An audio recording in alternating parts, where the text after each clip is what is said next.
ഒറ്റ കാര്യം, ഒരു 10 ആളുകൾ കൂടി ചേർന്നിട്ട് ഒരാളെ എതിർക്കുന്നുണ്ട് എന്നുണ്ടെങ്കിൽ ആ 10 ആളുകൾ പറയുന്നത് ശരിയാണ് എന്നല്ല അതിന്റെ അർത്ഥം. പൊതുവെ ആളുകളില്ലേ പലപ്പോഴും സത്യത്തിന്റെ ശരിയുടെ കൂടെ ഒന്നല്ല, കുറേ ആളുകൾ എന്താണോ പറയുന്നത് അതിന്റെ കൂടെ, അല്ലെങ്കിൽ ഒച്ചത്തിൽ എന്താണോ കേൾക്കുന്നത് അതിന്റെ കൂടെയാണ്. എല്ലാവരും ഒരേ വഴി കൂടെ പോകുമ്പോൾ ഇത് ശരിയാണോ എന്ന് ചോദിക്കണമെങ്കിൽ അതിന് കുറച്ച് ധൈര്യം വേണം. ജനക്കൂട്ടത്തിന്റെ കൂടെ പോകാൻ വലിയ ധൈര്യം വേണം. എന്നാൽ സത്യത്തിന്റെ ശരിയുടെ നീതിയുടെ ന്യായത്തിന്റെ കൂടെ ഒറ്റ നിൽക്കണമെങ്കിൽ അതിനൊരു ഹൃദയം തന്നെ വേണ്ട. പറഞ്ഞത് എപ്പോഴും ഇത് ബ്രസീൽ. അപ്പോൾ ശരി ഗൈസ്, ഈ ഷിംജിത കാരണം ആത്മഹത്യ ചെയ്ത ഈ ദീപക് കൊറോണക്ക് മുമ്പ് ഒരു 5-6 വർഷം ഇവിടെ അബുദാബിയിൽ ഉണ്ടായിനി. അബുദാബിയിൽ പറഞ്ഞാൽ എൻ്റെ ഷോപ്പിൻ്റെ സൈഡിൽ തന്നെ ഓറഞ്ച് ടൈലറിംഗ് എന്ന് പറഞ്ഞിട്ട് അവിടെ അവൻ മാനേജറായിട്ട് ഉണ്ടായതാണ്. അപ്പോൾ അവനെ ഡെയിലി ഞാൻ കാണുന്നതാണ്, അവനെക്കുറിച്ച് നന്നായിട്ട് അറിയാം. അതുകൊണ്ട് എനിക്ക് ഒരു കാര്യം ഉറപ്പാണ്, അവൻ ഒരിക്കലും അങ്ങനെ ഒരു തെറ്റ് ചെയ്യൂല എന്നുള്ളത് എനിക്ക് അത്രക്ക് ബോധ്യമാണ് ആ ഒരു കാര്യം. പിന്നെ അവളുടെ ആ വീഡിയോ കാണുന്നവർക്കറിയാം, അവൾക്ക് 250 ലൈക്ക് കിട്ടുമ്പം 550 തെറിയ കിട്ടുന്നു.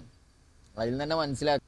എനിക്ക് ഷിംജിതനോട് ഒന്നേ പറയാനുള്ളൂ, ഇനി നീ ദയവ് ചെയ്തിട്ട് ബസ് കയറാണ്ടിരിക്കുക, പിന്നെ ബൈക്ക് തന്നെ യൂസ് ചെയ്യുക, വേറെ ഒന്നും ചെയ്യണ്ട. എന്നാൽ നാട്ടുകാർക്ക് അങ്ങ് സമാധാനം ഉണ്ടാവും.